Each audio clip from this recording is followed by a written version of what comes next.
mga sisi, ayan, may part 2 na tayo ng ating pagluluto.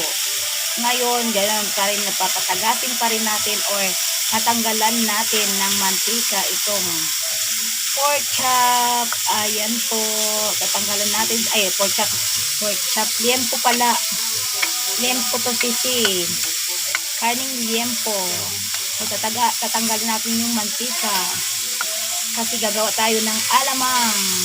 Ganito kami paano gumawa ng alamang. Mga sisi, ayan. Tanggalan natin nito ang langis. Pero gagawin pa rin natin sa alamang. Ayan, magandang umaga, tanghali, gabi sa buong mundo. Ayan po. Ito ay sariling version paggawa ng alamang. So, ayan po ang ating mga ingredient. Mga sisi, mayroon tayong luya.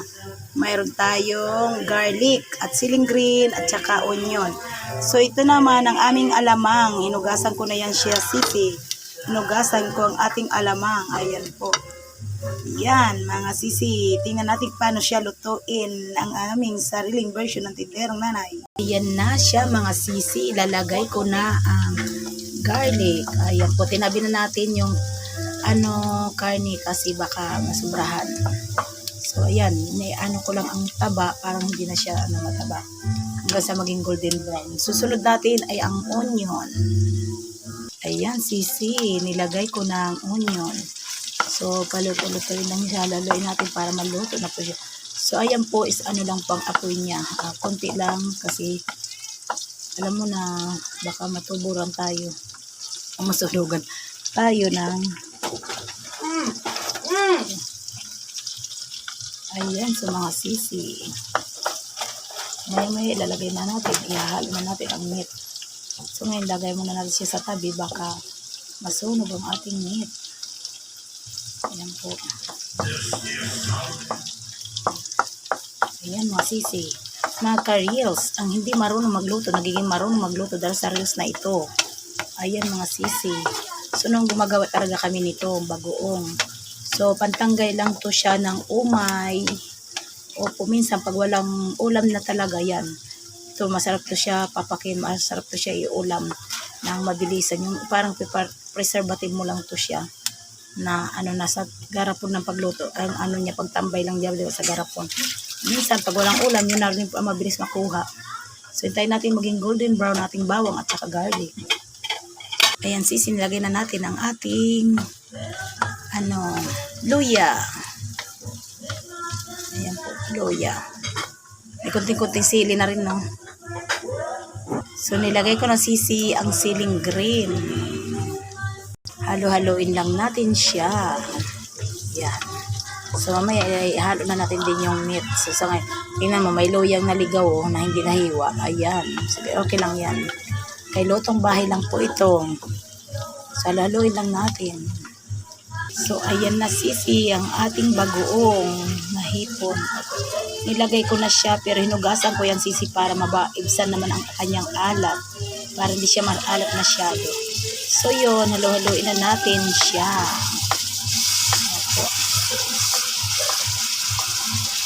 So, ayan mga sisi. Para hindi siya masyado magkaroon ng food color, hinugasan ko siya at saka para maibsan ang kanyang alat. So, hinimay-himay ko pa yan. Tinanggal ang mayroong mga lilit na mga isda. Hinimay-himay ko yan siya. Tsaka tinanggalan talaga na may mga itim-itim kunti. Pero malinis naman to siyang hipon. Nakita ko naman siya. So, halo-haloin lang natin mga sisi. Tapos, lagyan natin mamaya ng lagyan natin siya, umaandar yung karaha. Lagyan natin siya mamaya ng asukal at mga seasoning ko na nilalagay ko. Wala. Ay, mayroon dyan. Tingnan mo sa may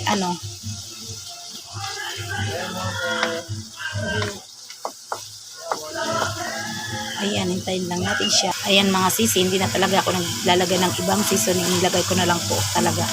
4 cube na lang. Ayan. 4 cube na lang akin nilagay kasi ang 4 cube po is medyo na siya, hindi naman siya matabang, hindi siya maalat, ganun. So, mamaya, lalagyan natin siya ng